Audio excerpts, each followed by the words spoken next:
Ladies and gentlemen, welcome again. My name's Paul Jansz.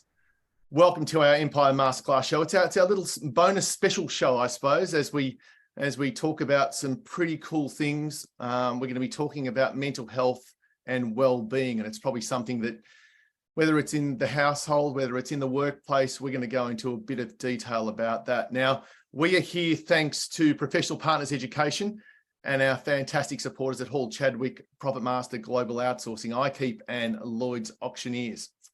Now, the other great thing about this is, and I know there's a number of people that are joining us, there's a number of firms that are joining us. We've got representation from Gothenburg, from Germany, New York, Manila, Singapore, the UK, and of course, a lot of you guys from Australia. So a massive thank you for all of you that are joining me today with my special guests. I'll introduce them to you shortly as I share a little bit about what we're going to be doing today. So look, the subject matter is about how we can create more and more awareness of mental health, and certainly in the workplace, well-being in the workplace. I know there's a number of firms that have also suggested to me, and I've welcomed it, that they're sitting there in their boardroom with their team as well. So we want to be able to, and again, we're going to use a little bit of this, and I know Rochelle will talk about this, shine a light. And I saw again where, from an emotions point of view, it's all about shining a light on suicide prevention. So we'll talk about a little bit about that as well very soon. Now, two amazing individuals, and I'm very proud, I'm very happy, I'm excited, different emotions, I suppose, which I'm going through, but all about what we can do today to share a message. And I think one of the key things that, you know, from an emotions point of view, and you'll hear Rochelle Rich talk about this today, and it's about towards zero suicides. And that's what we want to do. And it's all here, you know, there's a whole movement taking place in the US at the moment, and now in Australia towards that zero message. And today's about continuing to spread that message. Again, it's been a tough week for everybody as well, certainly, you know, with everything that's been happening in the media recently as well. So it's important that we continue to share this as much as we can with all of you that are online, and then of course through all our social platforms as well. A quick background, because I think it's important that I'll share a little bit and then let our guests share a little bit about themselves as well. And, you know, I've been lucky enough to find, let's call it the push-up challenge, number one. Certainly through some personal challenges and heartache that I've been through. I think it's really important that, again, friends that reached out, and a big message and a big shout out, I suppose, to Melissa David. I know Mel's a big fan of the show and been around my circles now for a few years, which has been fantastic. And it was during COVID. It wasn't a great time for me. It was a birthday month as well, because the push-up challenge is during the month of June, and it was not a great time for me, but the push-up challenge gave me a really good focus of what I can start doing to get my mindset into where it should be. Reached out to some friends, some colleagues, they all got involved. We raised probably not as much as I'd like, about $1,100 in our first year, certainly me personally. But it was more about the process and about learning about what the push-up challenge is all about. And I can't wait for Nick Hudson to actually share more about that soon. And then it was in this space where I wanted to do more. And I was lucky enough that I happened to find Emotions.org. I happened to find Rochelle Rich to again, another brilliant story. Again, it's about let's call it a movement, to have the insights to some of the key things that Rochelle, with her story that she'll share, and the emotions characters, is about 20 different characters around luxury paper goods, everyday household products that we use, whether it be toilet paper, tissues, wipes, paper towels, and the ability to have conversations. And I suppose that's what it helped me with, the ability to have conversations. I've got 3 young boys, and for us to sit around the dining table every night, and we do this religiously. It's every night we talk about what have we learned for the day. So every one of us needs to go around and talk about what we've learned for the day. And number 2 is we talk about how we're feeling. And it's something that we as males probably don't do as well. But having 3 boys, it's a very male-dominated alpha family here in the Jansz household. So it gave us the opportunity to actually talk about that and about how we're feeling, whether we're happy, sad, angry, frustrated, doesn't matter, but it's about what we can do then to overcome that as well. And that's what you're going to hear today. So I just wanted to share a little bit about how these 2 individuals have touched me in my life, and hopefully they can have a similar impact on all of you that are online today. Let me welcome our amazing guest, Rochelle, Rich, Nick Hudson. Welcome. Thank you very much, Paul. It's great to be here today. Fantastic. Thank and you, Rochelle, how are you? Good, and thank you for the beautiful introduction. Yeah, look, I was, and funnily enough, I saw, if we can talk about it, I'm not quite sure if we can talk about it, but I saw a really heartfelt video from you this morning as well, which I thought, wow, it was just absolutely amazing. So again, something, if we can talk about it, I'd even love to even share that with the audience after this as well. I don't know if it's on socials or whatever, but it's just something that was very, very timely, I suppose, considering I saw that about an hour ago. Oh, thank you. Yeah, it will be released. That's from someone in our team, Steve, who is unbelievable and who's pulled together bits and pieces of our story into 3 minutes of a real tear-jerking mission that so many people have been connecting with. So yeah, I do. I look forward to sharing that around. Fantastic, fantastic. Well, Nick, we'll start with you. Firstly, congratulations on everything you've been able to do. But what I'll do is, are you okay to share a little bit about you? Tell us a little about you, the story. That'll be fantastic for all our guests. Yeah, very, very happy to. How long do I have? True. Let's cut it down to, we've got a lot to get through. If you can get through it in 60, 90 seconds, fantastic. Yeah, no worries. So I'm a Melbourne boy, so please don't judge. Grew up in Melbourne, studied engineering, been sort of, I guess, very connected with numbers and science my whole life.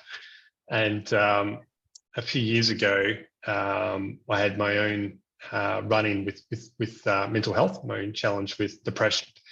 And I guess from that, I've since changed how I've looked at life and looked at what I do with my time to get more people engaged in mental health. So through my own challenges with depression, I thought, all right, well, let's do something about this and let's get more of the Australian community involved in mental health. About 6 years ago, actually 7 years ago now, myself and some mates decided to get our beach bodies back for summer, and we challenged ourselves to do a lot of push-ups over a month, and it worked quite well. We developed a little app and to keep track of our push-ups, and yeah, we all smashed out our goal. What we didn't appreciate before this little challenge we set ourselves was just how much that challenge would keep us connected over that period. So from that, I thought, all right, maybe there's something in that. So I decided to build the push-up challenge a little bit by bit, but it wasn't until my own significant running with depression, I thought, all right, well, hang on, I've got some time here. I was coming out of some fairly heavy surgery. I had some time off work, so I built the push-up challenge to be what it is today. So this is we're coming into the 7th year that we'll be running, and come a long way over that time. So I've now transitioned from being an engineer in the mining industry to working in health and putting all my time into all my spare time pretty much into health. So very interesting pivot for me, but something I've thoroughly enjoyed, and here I am now with a bright orange yellowish shirt on rather than the classic blue collar or collared blue shirt that you see walking down the terrace in Perth. Yeah, very true, very true. And mate, again, congratulations. And I know, it's been a massive part of my life for the last 3 years. And I know Rochelle did it last year as well before she got a little bit sick. And look, it's an interesting one when you talk about the ability for your mates all to get together, because I think that's the great part when you're a part of a team. And everyone that's online, I'm going to share some stuff how you guys can get involved in this as well at the end. But the ability to get involved, and I don't know, we get competitive in part of a team, don't we? And the ability for people to check in and for people to share what they're doing, whether it by nowadays with everyone's got phones and videos and everything that we can do. I mentioned my 3 boys before. I mentioned to you before, Nick, that I've got my little 7-year-old that actually wants to do the push-up challenge this year. I know he does. He only weighs about 21 kilos, so the ability of him to do 150 a day is not a problem at all. But And he's a determined little man, but trying to get the other two involved is just as important that we do it as a family this year. So we're looking forward to that. Oh, Mate, that's awesome. yeah, I love that. My 5-year-old did it with me last year too. Oh. Yeah. Speaking of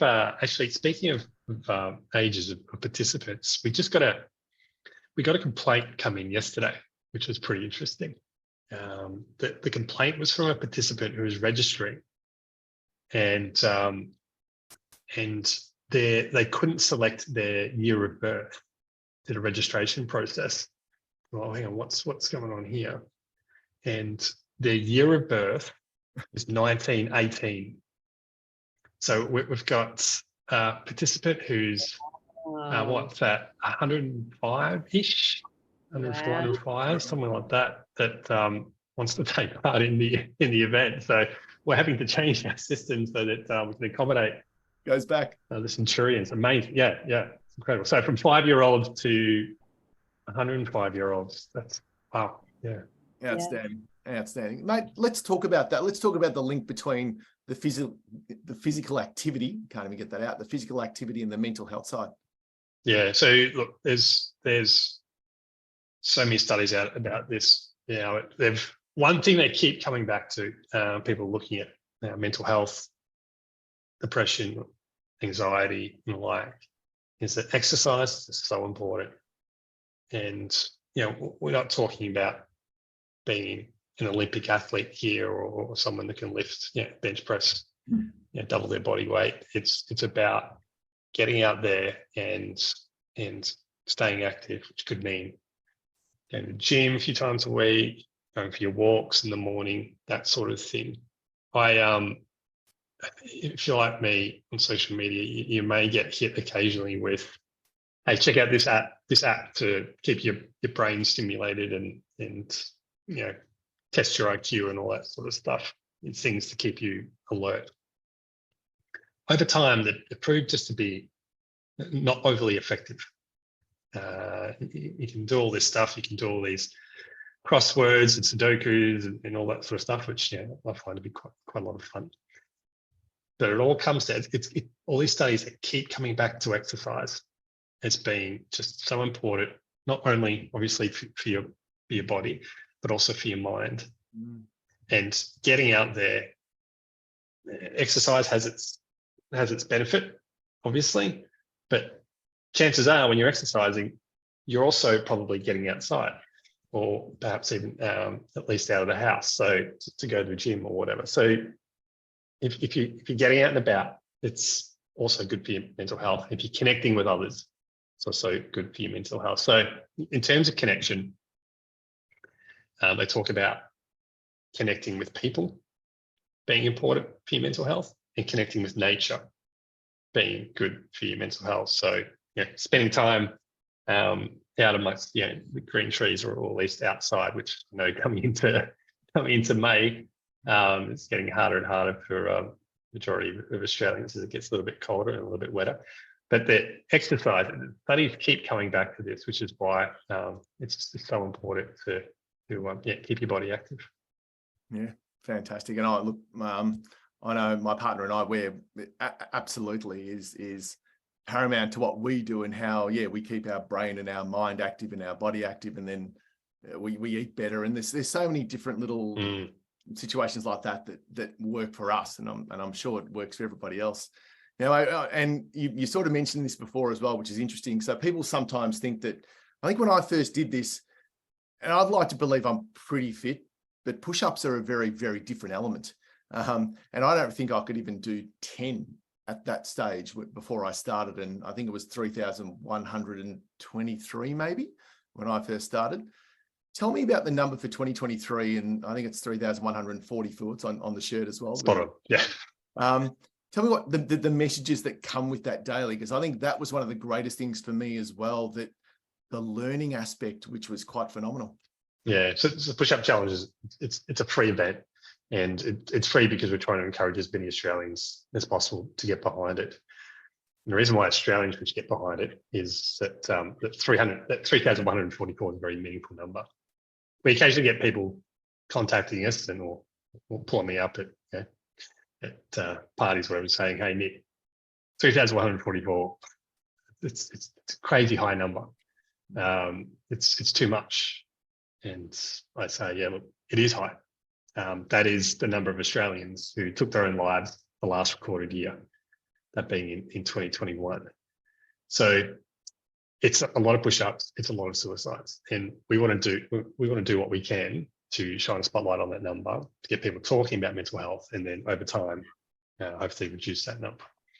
Yep. So that number itself is pretty heavy. It's pretty significant. Throughout the event, the target number of push-ups per day varies. All right, so it's not the same number every day.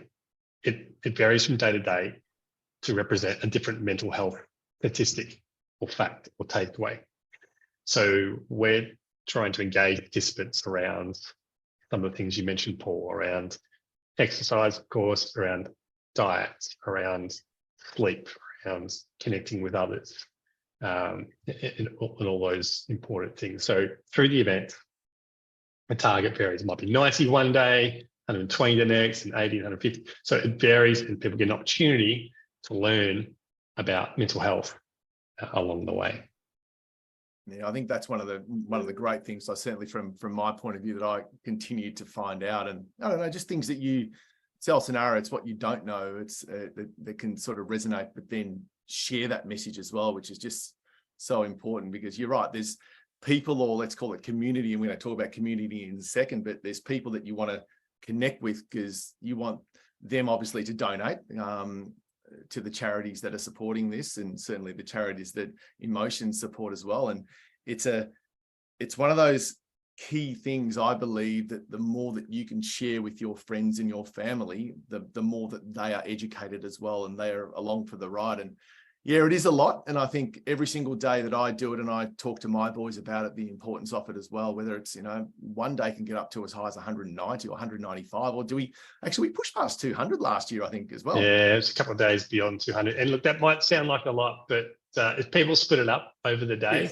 yes. It's quite manageable. And you can take on alternatives if you like as well. So it doesn't have to be push-ups. You throw some squats, lunges, and that sort of thing. But yeah, I'm sorry to say there's going to be a couple of days this year that are beyond 200. But then you get a rest as well. You get a rest, and you can, on your Sunday off, you can bank a few if you want to as well, which we did as well. So you can work through it, because you're right. The idea is, if it's 200, you don't have to do 200 at the same time. You can actually split it up. That's right.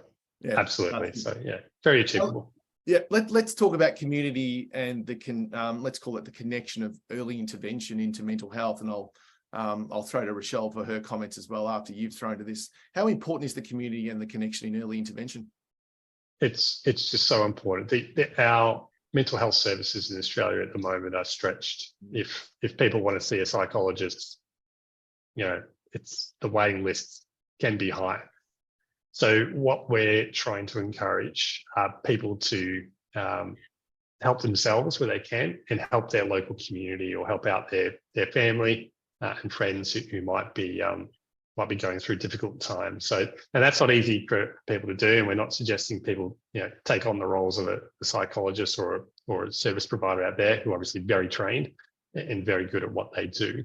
What we're trying to do here is build in some protective factors early on, by getting people educated, by encouraging people to exercise and all that good stuff.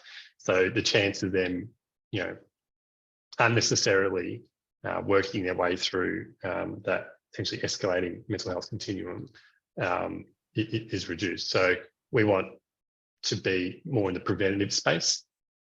It's part of the push-up challenge, as you mentioned before, Paul. Participants have the opportunity to fundraise. And this year we're supporting not only our own foundation, but also Movember and Lifeline. Lifeline are up, the more sort of serious end of the continuum. We're answering calls for people when they're in their darkest hour. Movember are a bit more up to the preventative side of it, which is, we're up to the education and the preventative end as well. So we want to do what we can to reduce the burden on Lifeline going forward in other similar services. Understanding, of course, that they do a fantastic job, and if people need to reach out to them, they should absolutely do that.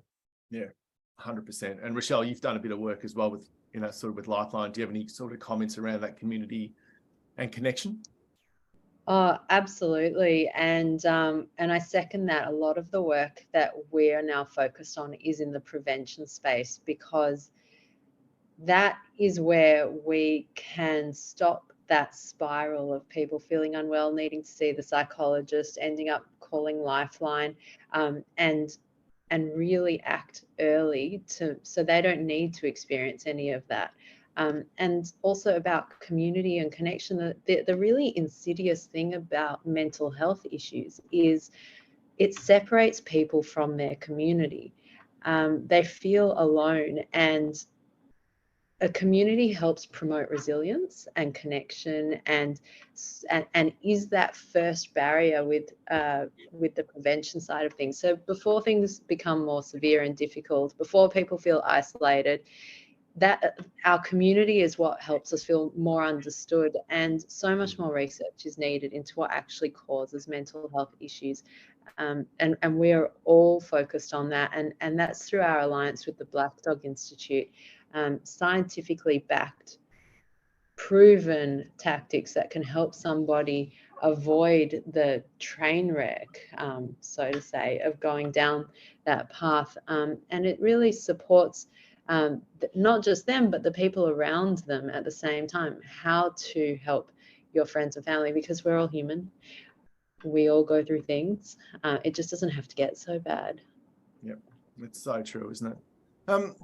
From both of your points of view, what's some of the key things that people can start doing, I suppose? And we've got teams that are online as well and listening to this, whether it's obviously in the workplace, there's in like in the house as well. What's some of the things that we can start doing? Just Nick? Yeah. So policy in regards to sort of mental health preventative space, that sort of thing. Yeah. Yeah. Okay. Well, apparently there's two things. The two things that have been coming up, at least in a couple of studies around improving people's happiness, are volunteering, number one, and number two, dancing. So I'm not sure if there's many volunteer organisations out there that promote dancing, but that maybe be the epitome of this. And I'm not suggesting workplaces drag out a mirror ball, in the near future. But you could check out the budget for next year. I guess it's time to budget for 2024, isn't it? But volunteering is been again and again is a great source of happiness and fulfilment for a lot of people. And I know a lot of workplaces out there offer sort of volunteering programs, maybe not the small and medium organisations, but a lot of the larger ones, which is just fantastic. Larger ones do this. Yeah, volunteering also is fantastic for meeting new people, usually getting out and about, developing new skills, doing things you wouldn't normally do. So I'd certainly encourage volunteering, connecting with people, and of course, separate to that, exercising. Particularly in a team environment. So that I think I moved city a while ago now, and I needed a way to get to know people in the local city, and I hadn't considered it until some mates pointed it out. They said, "Oh, you should just join a sporting team there." Who's going to want me? I'm a bit of a hack at most things, but turns out the teams were for desperate for just about anyone. So I just put myself on a list. Next minute, all these people call and say, "Hey, do you want to join our team?" Like, "Oh, right, I'm not very good at these sports, but I'll give it a shot." Next minute, enjoying it, and the rest of it. So there are ways to get involved in community-based sports teams, which I'd also encourage. Yeah, I think that's sort of one of the great things about again having the three boys, and whether it's basketball, whether it's football, we try as much as possible to get off devices and get out there and run around and get in the fresh air. And so we play a lot of footy, and then I find myself also coaching the junior sides, and it's amazing how much that does. And I never thought about it until you actually mentioned it in terms of that volunteering side. It's amazing how much impact that actually has.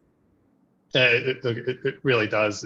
And Paul, taking on the role of a coach for a local sporting club, I reckon that particularly if your kids are involved, I reckon that's it's the ultimate there in terms of connection, getting out, contributing to community, volunteering, doing some stuff with your family. Yeah, I reckon that's fantastic. Yeah, brilliant.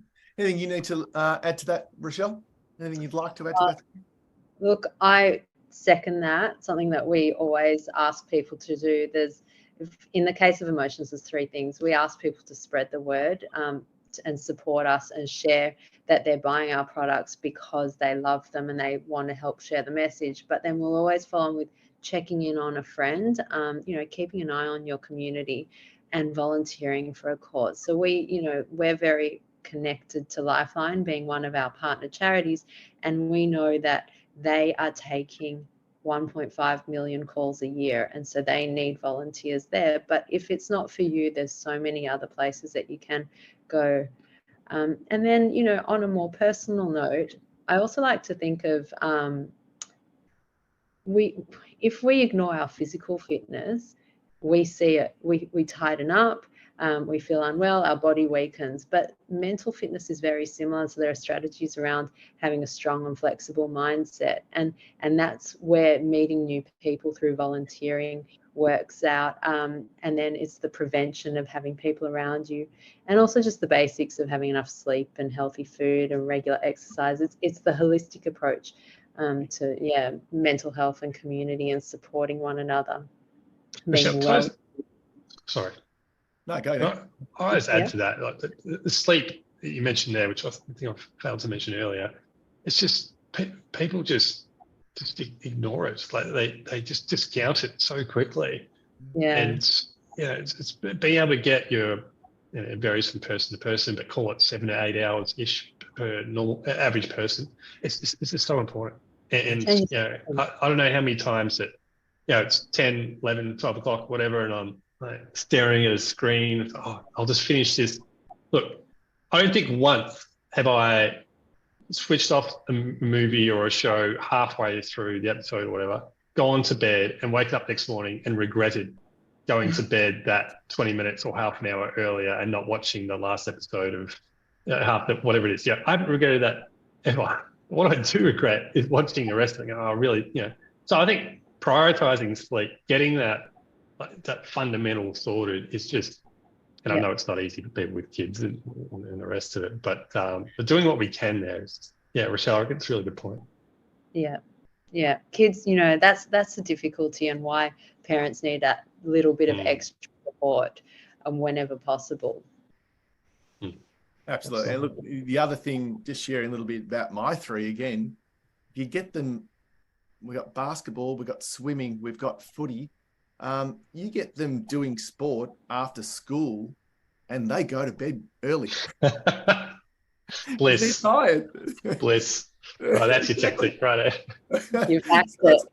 It's absolutely brilliant that, they're telling me, oh, Dad, I think I'm going to go jump the shower and go to bed. Sounds great to me. So those little things all help towards you getting your sleep, because you're right.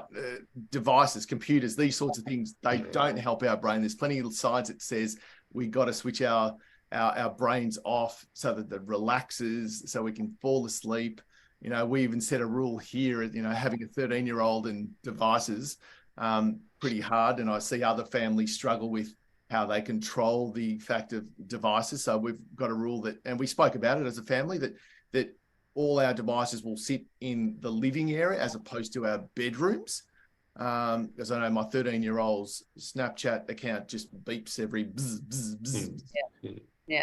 It's ridiculous. So I don't want that in his room distracting him, because so I think this is probably the path that I see as well in terms of us educating young people. If we can get this prevention message, to people that are younger, we know that again, I'm you guys might have better stats on this, but the female statistics between the ages of, let's say, 11 and 15 or 16, and my partner, she's in healthcare as well. So as a practitioner and a doctor, she sees the anxiety that comes with all of this as well. So how can we start educating, even at schools? I'm trying to do more at my kids' schools to say, how can we do more to educate? Because if we can do that when they're younger, maybe they know how to deal with things when they're a little bit older, as opposed to my age now. Yeah. Yeah, I think. Look, I know teachers already have like heap on their plate, and I do find it interesting. Like there's a cartoon or a meme going around that shows, you know, maybe 30 years ago, a parent-teacher interview, and the teacher, you know, it's animated, it's exaggerated. So the teacher yelling at the parent 30 years ago, whereas now it's the parents yelling at the teacher. At the parent-teacher interview. I find that quite amusing how that's changed. And look, there is a lot of pressure on teachers in the whole education system, but the more we can do in that space, and teachers have a responsibility, just as parents have a responsibility, the more we can do in that space to improve the mental health literacy of younger people, so that they're sort of equipped, they're resilient, all that good stuff. Then hopefully the better off as they become older. 100%, and it's probably a nice little segue into you, Rochelle, because one of the things that I did, I'm lucky enough to live across the road from the primary school here, so where my boys go to. So I know when I spoke to them, I supplied their classrooms with all the emotions tissues, so that and then tried to again share the message of what this is about, what emotions is about and what the characters are about. So it's probably a nice little segue for you to share a little bit about you and how the message that you're continuing to share on all platforms. Sure. Well, in the case of children, it's a very good way where, and in any age group, one of the things that we've done is we've taken a product that everyone's using anyway all the time, tissues, paper towels, and we've designed the packaging to give that message around the mental health and fluctuating emotions and how normal it all is, and quietly put it there for people who, like you were saying before, I've got a young child. It's not lost on me that the only few minutes in the day I've really got is to sit and take a look at this quietly in the bathroom. And it's that quiet education on, yes, this is something that we're all going through all the time. These are the names of the things, because kids don't know how to say that they're disappointed sometimes. They'll go straight to angry. And giving them the vocabulary, and in the case of people who may need to call for some assistance, there's the logos of our partner charities who are Beyond Blue, Lifeline, and the Black Dog Institute. Lifeline in the case where they may be feeling vulnerable, but the Black Dog Institute, Beyond Blue, they have amazing resources that you can Google away and see, I've identified how I'm feeling, what are some strategies around that? And so it's a holistic approach on the packaging, quietly, beautifully in the house, ready for when people need it, in the workplace, to remember it's there. Because I can tell you, when things get stressed, when life is messy, the last thing you're really thinking about is what to do, who to call, and how to get it done, especially if you've been to a GP and they've said you're not going to be seeing somebody in a timely manner when you needed to see them last week, let alone in 6 months' time. So the product packaging is just to kind of help with normalizing it, but also moving ahead into what people can do, open the discussion and privately adjust that rather than making too much noise around it. But saying that, everyone loves it and tells everybody. And so there's been, a lot more noise than I ever thought. Sorry, go. No, that's okay. It just started off as a small idea to get some emotions and feelings characters together on a chart for my young son. And now it's out on all the packaging and lots of people are relating to it. And I think that's the great part about it, when, the boys, well, there's one, my middle one in particular. So, and he's got ADHD. So we've had a few challenges there as well, but it's about using your word there, normalizing it, where we can just talk about it as a part of our everyday narrative. It's, what we do and how we do it. And he'll come and bring the wrapper in, and he'll say to me now, he's proactively coming to me and going, Dad, I'm feeling really happy today. Or he might say, I'm a little bit sad. I say, why are you sad? And then we'll talk about why he's feeling sad. And we talk about it, sort of maybe over breakfast, as opposed to stopping and making a big deal out of it. We don't do that. It's just a part of our normal conversation, which I think is fantastic. Yeah, really different response when someone says to you, a little kid especially, they say, I'm feeling nervous. And then you know how to manage it a lot better than I'm feeling disappointed. Okay, so what's happened to bring you to that point, and how do we move forward through it? Such an important point. Well, the nervous one came up the other day actually because he had school sports, so he was a little bit he was nervous, and it's like I would never have known this unless we actually spoke about it. And I said, "Oh, so what are you nervous about, mate?" "Oh, we've got cricket today, Dad, and I don't know. They're sort of relying on me a lot, and I don't know if I'm that good." And see how already he's building in. I don't know if I'm that good. Yep. And then you can reword that with him, and it's his internal talk, and then it becomes his mental health later down the track. Yeah. Yeah. So important just to have those conversations. And I'm grateful that we can do that. But that, like anything, like everyone online and whoever's got families, it just doesn't happen. It happens because you continually work at it as well. So it's important that, again, here's some solutions, the things that you can bring into your household, just as important. And also as well. Sometimes. So there's the solutions aspect, or there's sitting with it going, yeah, that's how you feel right now. Yeah. Recognition and moving through. Yeah. I might get you to share a little bit about this, because I know you're passionate about, let's call it the message about zero road toll. You okay to share your thoughts on why stats on road toll get so much more attention than death by suicide rates? All right. So the stats. We know that Nick is wearing a t-shirt that says 3,144 people died from suicide in 2021. In that year, 1,116 people died on the roads in Australia. So that's about a third. It's less than half, and more than it's about 3 times the problem. So there's a lot of investment into reducing the road toll, and it's been very successful at reducing the road toll over the years as well. So that's one of the things that Emotions is now really focusing towards is it's a known message. People can relate to it, understand it, and with the right efforts in place, we can also reduce the suicide rate.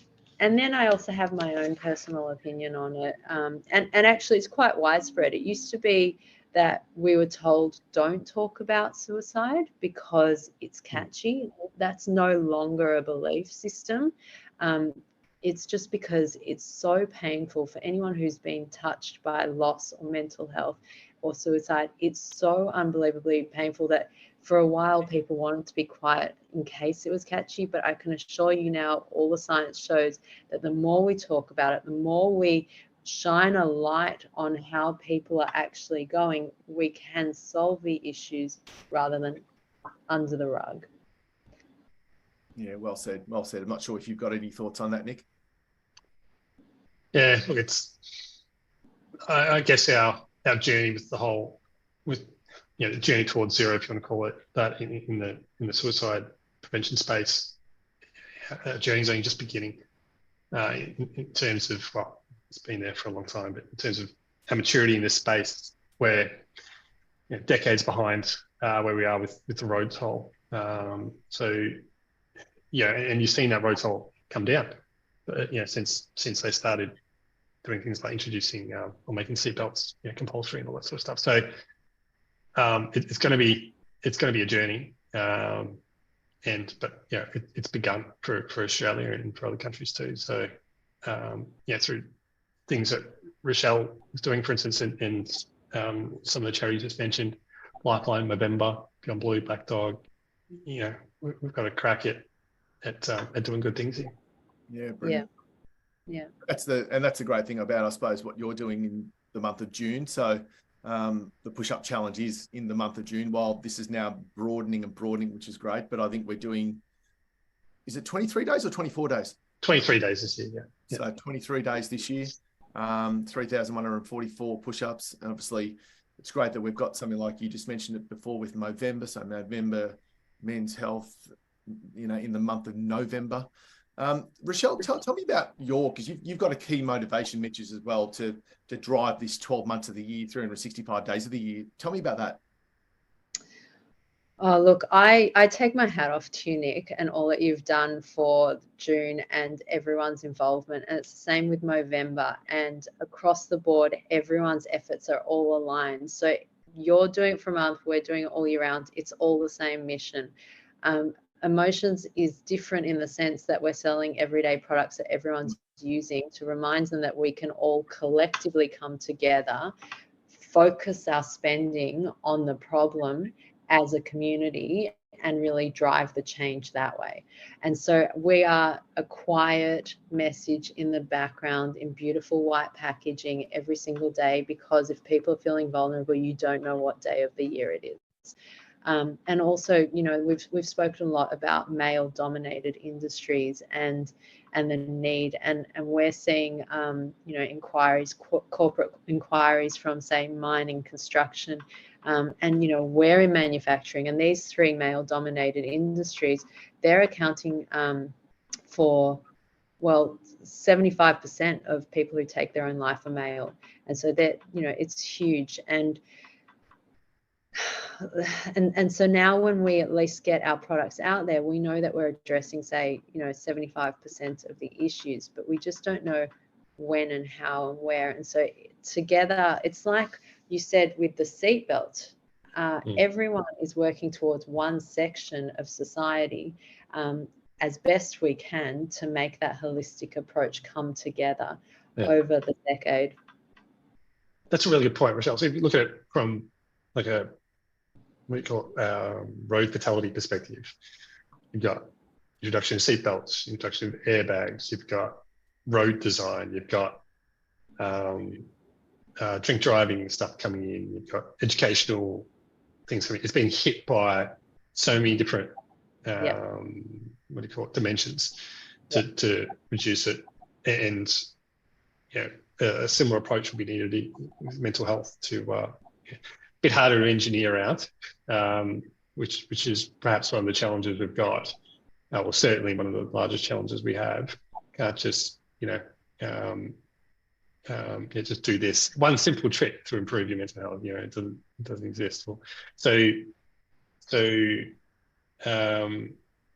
Yeah, well, it's going to be a journey. Yeah, and so we don't know any simple tricks, but we do know things about prevention, for example. So people need to be working in meaningful jobs and earning and not living on Centrelink if they want to be working, for example. So one of the things that we're doing at Emotions is we're creating jobs for people with, say, neurodiverse backgrounds, physical disabilities, barriers to entry into the workforce, where they have the option to earn and live like everyone else. And that's a preventative method for a big section of society. You know, there's so many things that we can all do and that we're trying to put into policy now within Emotions. And from the early days, all of our products always sustainable, eco-friendly, because part of taking care of ourselves is taking care of the planet. And so for whatever area we can focus on as an organization, we're doing our bit to support a few extra people as the company grows, and knowing that other corporate citizens will make decisions similarly. And that's where we see prevention sitting right now, until more scientific research, more data-backed decisioning comes through to tell us what we need as a society. Yeah, well said. And I think they're all the different things that we can start doing so much. And I think, like you said before, it's not a one-off. It's not just doing it once and think that this is going to possibly go away, because it doesn't. You know, we get into different wells, different moods, some triggers. There's all sorts of different things. And I think that's why it's so important. I think you've chosen, Rochelle, just with, I don't know too many households that don't have tissues and toilet paper. I know we struggled to get it about 2-3 years ago during COVID, and that's probably when you created this company. But that's the driver. That's an important driver just as much there. Sorry, I got someone at the door, which isn't helping. So it's those sorts of things that, you know, you can continue to drive by having that around you. Yeah, and that's what our intention is, to expand the product ranges because we just want to be diverting as much of the spending and pledging and donating. Our pledge is to donate 50% of the profits to support these mental health organizations who are the professionals at making the change. No, well said, well said. So look, there's probably a couple of things that I'd love to go through now and just share this with people, and everyone can comment on this. If you've got any questions, happy for you to drop it into the Q&A as well, please, if you have any questions to either Nick or Rochelle. And probably this is the next stage for all of you guys that are online as well, to say, well, what can I do? If you're doing something, can you do more? And the answer is always yes. Okay, so what can you start doing? What's a starting point? Look, I'm gonna challenge all of you guys that are online to join me as a part of the push-up challenge. Whether you want to create your own workplace challenge, which I think is really good, and I think, Nick, there's always a lot of different workplaces that are doing it in the workplace, as in their push-ups. So it's always and they make it fun, and they're doing some good videos, and they're posting it. They're creating a culture of fun, which is a fantastic thing for any workplace.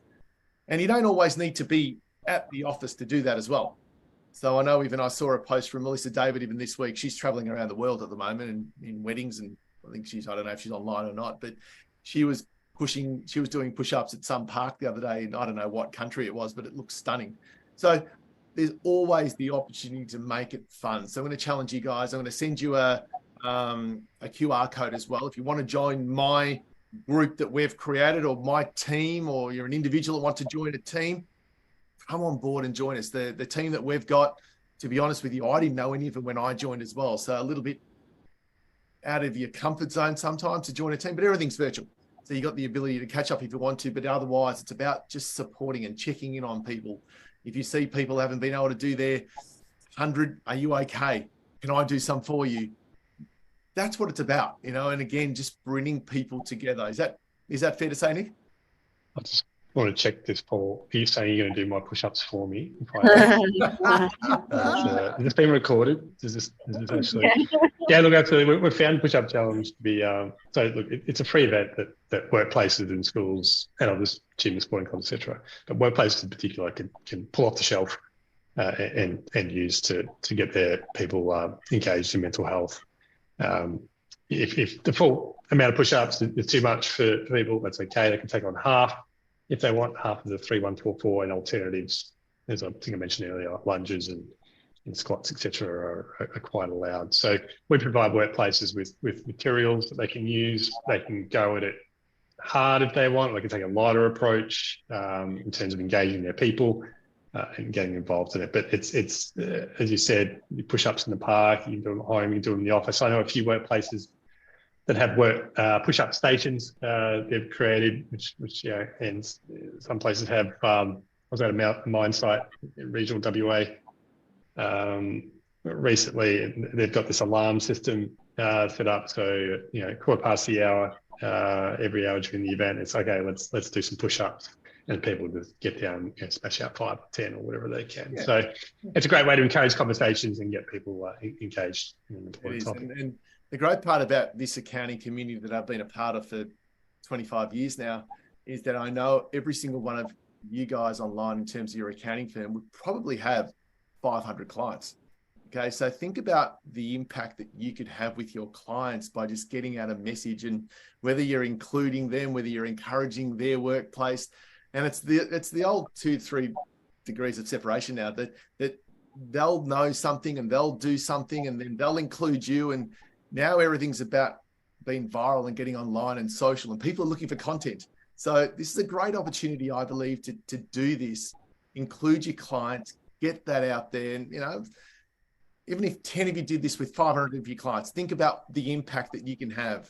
And I know clients of you, we know, even because Hall Chadwick's a great supporter at ours. So we know how many businesses could also be struggling, which then causes mental health issues. Okay, so if you're struggling as a business financially, we've seen some big businesses go out of business. I think Jenny Craig went out of business only today. So I think something happened today with Jenny Craig that I saw quickly on the news. So you can imagine companies having a massive impact on, and what's the flow down effect? It's enormous. So this is where, again, that all of you that are online, you've got the ability to say, what can I do? Do something, and doing something is better than doing nothing. And that's always, that's the motto that I try and instill in my children as well. And that's also why people buy our products, because it comes from leadership. Having a box of tissues on the table, it shows that leadership care, because business in any form, whether it's an accounting firm or Jenny Craig, goes through ups and downs just like we do. And the culture gets impacted, and you want to be showing that leadership care. So it's great to have at home, just as important to have in the office. Yep, 100%. And I think that's the great part about, even with emotions and what you're doing with emotions, all there. To be fair, everyone's buying these products already. You know, if we're going to Woolies or to Coles, or it's getting delivered, which is what I do, your product's getting delivered. So you're not changing buying habits. You're just changing where you buy it from for a better message. Yeah, exactly. So you've got the ability to, again, from emotions point of view, subscribing and getting regular deliveries to the home or the workplace, because again, just as important, whether it's sitting in your workplace or whether it's in your home as well. So that's the great part about it. I don't think we've got any questions, which is good. So we'll keep going. We've got about 7 minutes before we wrap up. Look, I suppose just talking about that, because as we move into, call it, wrap up stage, what's something, Rochelle, that you would like to, call it, pledge, call it, what's a key message that you would like to get out to everybody that's online? Oof, what's a key message to get out to everyone online? Big question. Okay. We're all highly interconnected, whether we realize it or not. And yes, we are all resilient, but it seems to me, from my personal experience, that no matter how resilient we are, we're all impacted by mental health one way or another, either ourselves or through a loved one. You actually can't hide. We live a long life. And so these are the sort of things that, even if you educate yourself on, it's hard when it happens. And my introduction actually to you, Nick, was last year through the push-up challenge as well. Thank you, Paul. But my number was 3,139. It was 2020, and my niece died from suicide. And our date was the 17th of May 2020, and it's nearly 2 years as an anniversary now. And so I did those push-ups, and I got COVID, and I lost about 10 days there. So I couldn't do all of the push-ups, but I was, incredibly impressed by the statistics and the messages every day coming through. So even when I was in bed, I was checking out what you'd done, and the amount of information and the amount of the different corners of the world that this all touches. I would go as far as saying my message here is, I mean, it's a bit, what's it called? I'd say that mental health issues could be the number one issue in the whole world. They have roots in war, in poverty, in all of the major issues that we're all trying to address. So if we can focus on it and put our time and money and skills as a human race into fixing this, we're actually making steps in a lot of different areas.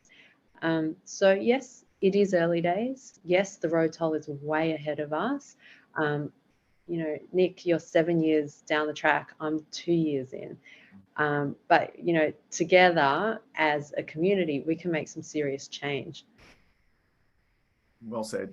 And Nick, Rochelle was lucky she went first. Unlucky, lucky or unlucky.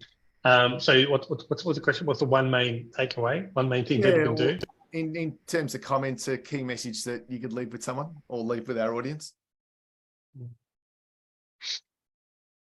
Yeah, look, I'd say, so if the audience is, these are workplaces, then giving your people something fun they can do, which has meaning, and purpose. People are purpose driven, right? You hear of these, I don't know, Yeah. it's a bit of a cliche story, but people, who win the lotto or whatever, and they end up going back to work or volunteering because they get bored with whatever it is. I'm not sure if I'd get bored, but it would take me a while to get bored.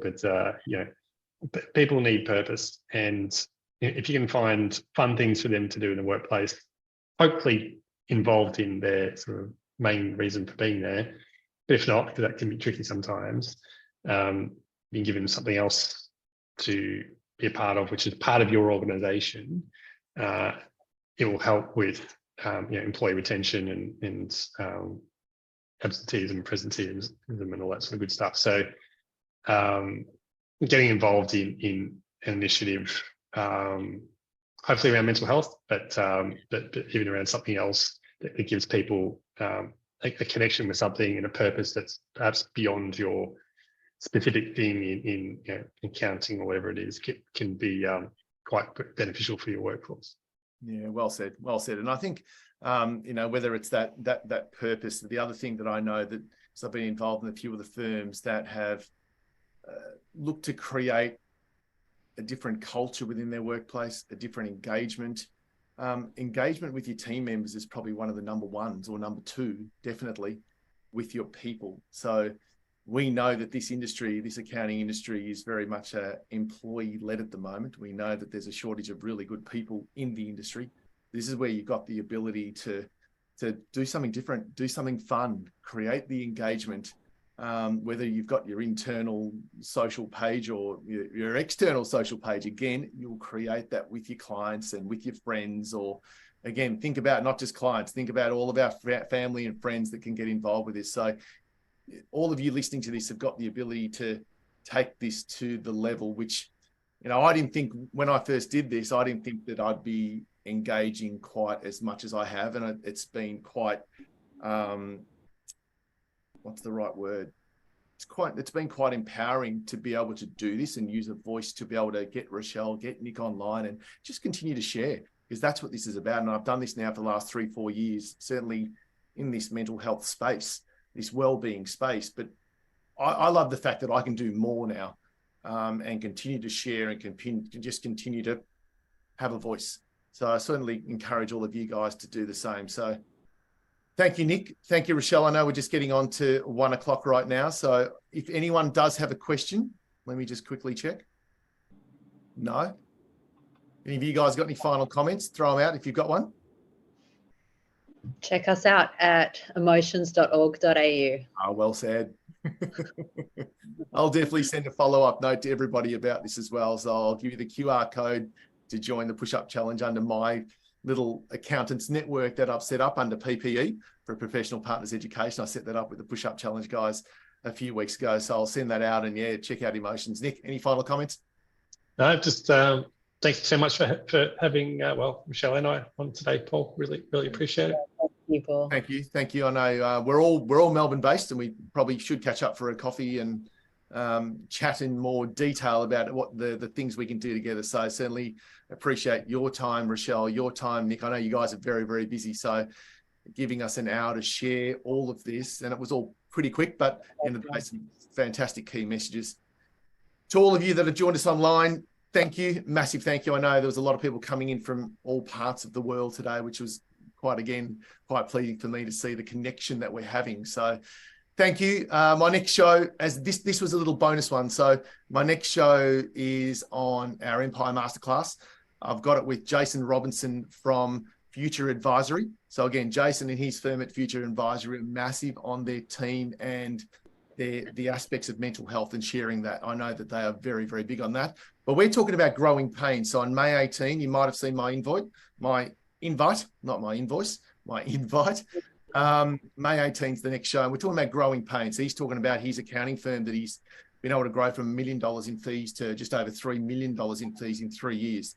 And it all sounds great, but there's a lot of lessons that can be learned to all the things, what to do and what not to do. So we're going to be going into a fair bit of detail. So I know we've already had a massive amount of people that have registered for that. If you haven't seen it, you'll get my email soon, or check us out on socials. Signing off until I see you next time. Thanks, Rochelle. Thanks, Nick. Good luck with everything, Nick, for the month of June. I know I'll be checking in, and you'll be seeing my stuff happening. Legend. Thank you. Thank you. Thanks for Thanks, having guys. us. See you later. Bye. Cheers. Bye.